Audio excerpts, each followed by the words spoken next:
Our fifth question. Okay, this was the second one. Test the coefficient whether they're significant or not. So we have to test the coefficient. These are the coefficients. So we have to test the coefficients. All right. So first, let's write it here. The test the coefficient. Testing the coefficients. Testing the coefficient.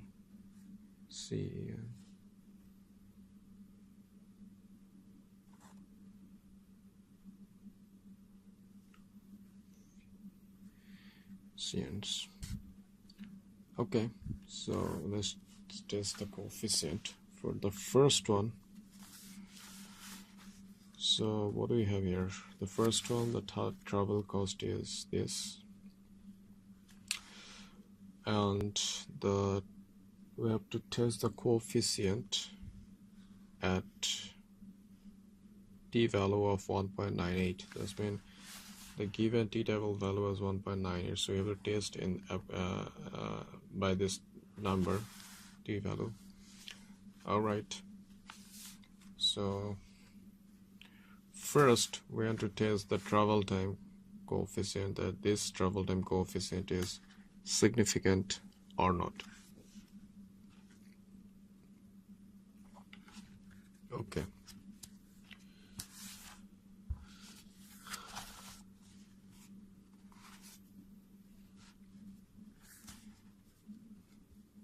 Okay, so first one is travel time. Travel time.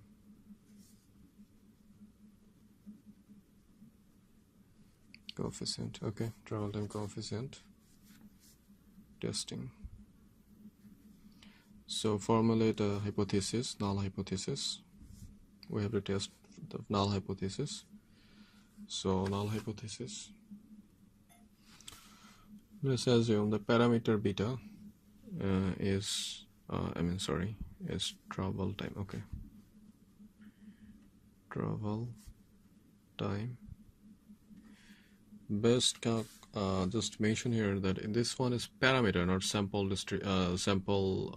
coefficient. Okay, parameter coefficient. We assume that the parameter coefficient beta is equal 0, and the alternative hypothesis is formed that beta, this large beta is travel time is not equal to 0. Okay, so this is our hypothesis. So we have, and our given t value is, how much is that? So our given t value is 1.9. So t dev is 1.98. So just test it. How much t we found? T cal is equal. Want to check the absolute value.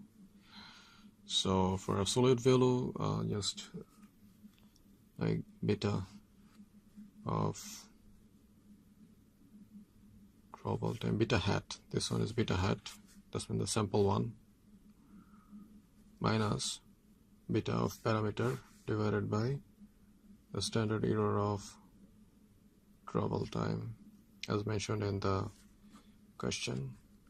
So beta of travel time is, we know that, the efficient coefficient of here. So, and a standard error of travel is also given here, or we may have to find out it. So 0.1373977, and the standard error is 0.0032138 minus, and the beta value is 0, as we assumed in the null hypothesis that large beta is equal to 0. So we insert the value 0 here. So just calculate it, how much t cal we are finding here.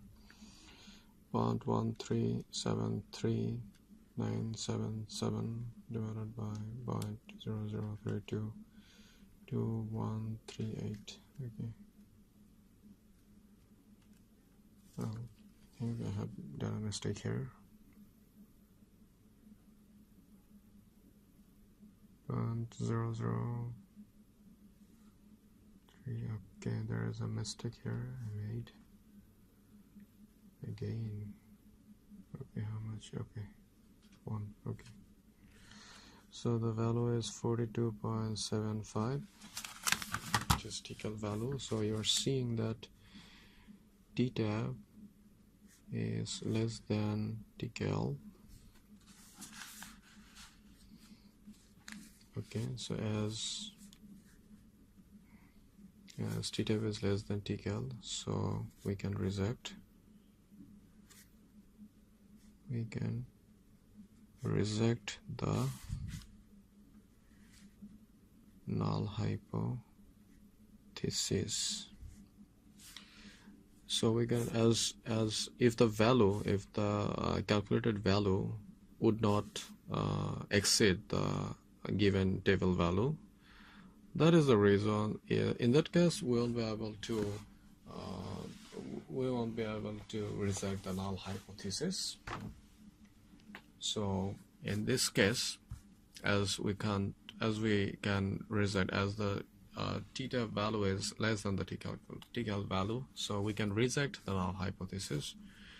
So therefore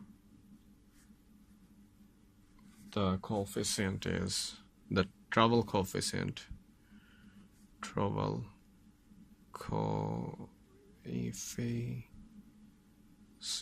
is not significant.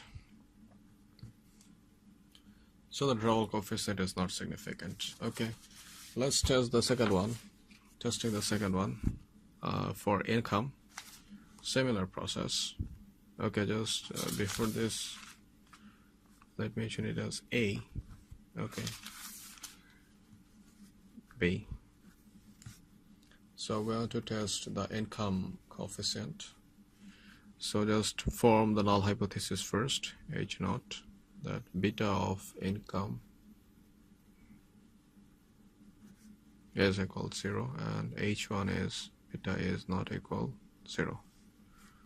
Okay, and our given theta is already here, so TCAL for income is equal to, we know, beta hat of income minus beta and AC of income. So the given income value is 0.1886302 minus 0, and this income is standard error of income is 0.0464443. Okay, we are going to check the absolute value. Okay, 1.1886302 divided by 0.4644443, and the value is 4.06. Right. So TCAL value is this much, and our given T tab is 1.98. So still in this case, as the T value is large, this means as T tab is less than TCAL, so we can reject the null hypothesis. Therefore the coefficient of income is not significant.